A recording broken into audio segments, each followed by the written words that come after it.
Hello, Apes, and welcome to the fourth in the screencast series of Chapter 7, Environmental Policy, Making Decisions and Solving Problems. So in our last screencast, we were talking about the regulatory taking that occurs when a government deprives a property owner of some or all of the economic use of their property. And there was a landmark case in 1992 that involved the Supreme Court, which ruled that a state land use law intended to prevent serious public harm violated the taking clause. And this case was between Lucas and South Carolina Coastal Council. And it involved a developer by the name of Lucas who in 1986 actually purchased some beachfront property in South Carolina. He paid about $975,000 for the land. And in 1988, Lucas began to build on that land. The South Carolina legislature passed a law banning construction on eroding beaches. And a state agency classified that Lucas property as an eroding beach and prohibited any residential construction there. Lucas contested the decision, and the Supreme Court ruled in his favor, declaring that the state law deprived Lucas of all economic beneficial use of his land. As a result, Lucas was allowed to build homes on the land and regulating what you can see happening. And let's look at the next picture. So he built on the land, and it wound up not being good. Can you see why? The beach was eroded and it caused the houses that he was building to actually sink. So regulatory taking remains a contentious area of law, and the key issue can be very sensitive and balanced between the private rights and the public good. So he was given his private rights, but the public good obviously did not benefit here. Okay, so state and local governments can also make environmental policies as well. State governments typically mirror the structure of the federal government. I know for a fact, I mentioned this a couple times in the screencast about the Paris Treaty, and our current administration not joining in with that. So I had written our state representatives, and they told us that, or they told me that they were going to follow what was established with the Paris Treaty for the environment, and that they were going to do this on their own, separate from our government structure. So states can do that. States, counties, and municipalities, they can generate their own environmental policies, which also enables them to be able to come up with novel concepts. And some of these concepts they can use as models to build bigger government policies off of it. State laws cannot, however, violate the principles of the U.S. Constitution. So anything that they do develop has to stay within that framework.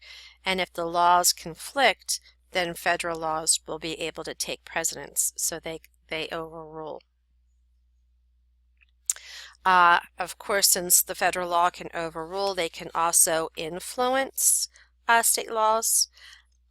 That doesn't happen. It's rare that federal laws would have to come in, but in cases they do. Federal policymakers can give financial incentives to encourage changes. This works. And when the funds are adequate, it's a good thing. And then there's something known as cooperative federalism.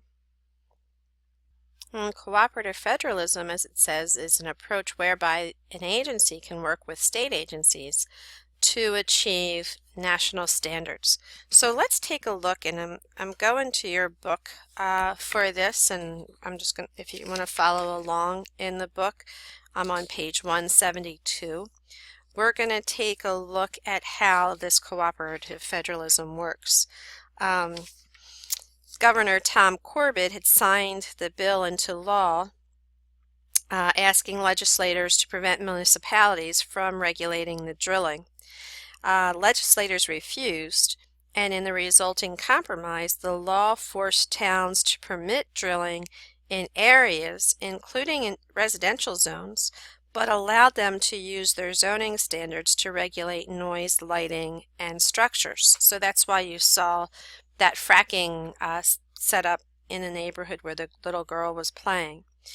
Ideally, the states and localities can act as laboratories for experimenting with novel policy concepts so that the ideas succeed may be adopted elsewhere. Pennsylvania and New York have pursued different approaches to hydraulic fracturing so far, and we will be able to compare results from two approaches. So, in New York, the state maintained something called a de facto moratorium on hydrofracking until 2012. Governor Andrew Cuomo and the Department of Environmental Conservation proposed a banning on fracking in the watersheds of New York City and in Syracuse, while in the rest of the state, over 140 upstate New York towns responded by using their zoning powers to enact local bans on fracking and potentially set up struggles among the governor and the legislator and the towns to determine the policy. So this is where cooperative federalism would come into play. Cuomo retreated from his stance in the face of the widespread anti-fracking protests, and he held off on the decision until March of 2013. And his administration assessed new scientific reports and polls that showed his state citizens split evenly on whether to allow the fracking to happen. So New York and Pennsylvania leaders and 30 other states across the country wanted to find out the benefits of the shale gas development, and the development means jobs for rural communities, and proponents told New York policymakers that fracking could generate about 50,000 jobs and about $11 billion in economic output for the entire state. So they went to the money route, saying that it would bring in money and economic well-being. Many of the advocates of sustainable energy viewed this natural gas as a bridge between fossil fuels and cleaner renewable resources, so it had some support. But there were other thinkers pursuing shale gas will simply commit us with more deeply to the fossil fuels as well. So policymakers must weigh all of these considerations. So what they did is they tried to connect with the federal policymakers to influence the environmental policy. And there are three things that they came up with. And it's not this screen. All right, so it's not this screen, but let's talk about those three things. One, they wanted to supplanting state law to change. All right, they wanted to force change in that state law. The second, they wanted to provide financial incentives to encourage the change. So they wanted to give some money out. And then following an approach of cooperative federalism, they wanted to make sure that the agency followed national standards and then worked with other agencies. What they saw is sometimes the relations between federal and state governments would grow very testy.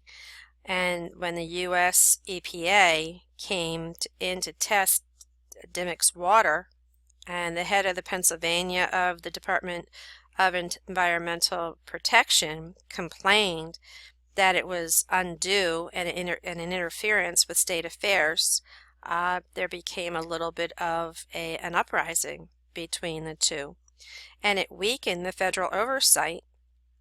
And the political scientists argued that retaining that strong federal control over the environmental policy was good, and it was good for several reasons. One, it would protect the citizens of all states against environmental and health impacts. The second is it would deal with environmental problems that require an economy of scale in its resources, such that one strong national effort is far more efficient than 50 state efforts. And third, many issues are transboundary disputes that cross state lines, and nationwide efforts must minimize these disputes among the states. So this is one of the reasons why the government wanted to take an upper hand on this. Okay, so learning from the past, as we take a look at U.S. environmental policy, we can go back to the 1780s to the late 1800s to see what laws promoted settlement and extraction of these resources. Okay, so we can break these down into 3 periods, and as I started to say before my screen got lost, we're going to start with the 1780s to the late 1800s.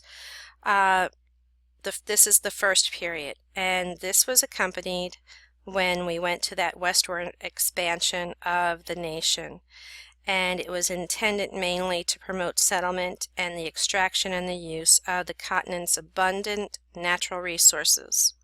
So one of the early laws that were put in place was the General Land Ordinance of 1785 and 1787, and this gave the federal government the right to manage unsettled lands and created a grid system for surveying them and readying them for private ownership.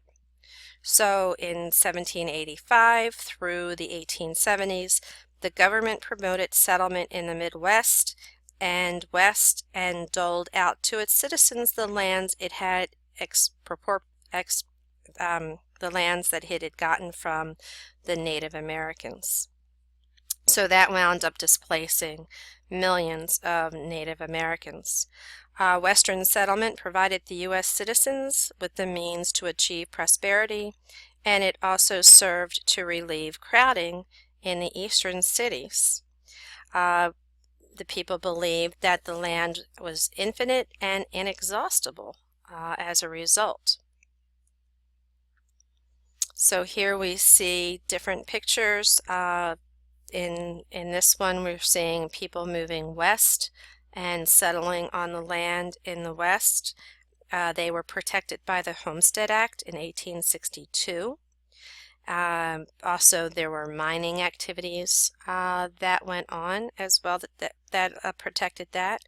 When we take a look at B, we're seeing that public lands were largely unregulated under the laws of the General Mining Act of 1872, and the nation's most ancient forests were cut down to where they didn't exist. And then C, we're going to see where the Timber Culture Act of 1873 actually promoted tree planting in places that were cut down. And you see this huge tree that two loggers are getting ready to fell with that. Sad to see that tree go down. Okay, so these are the 3 acts that I just mentioned, and we're going to continue with them in the next screencast.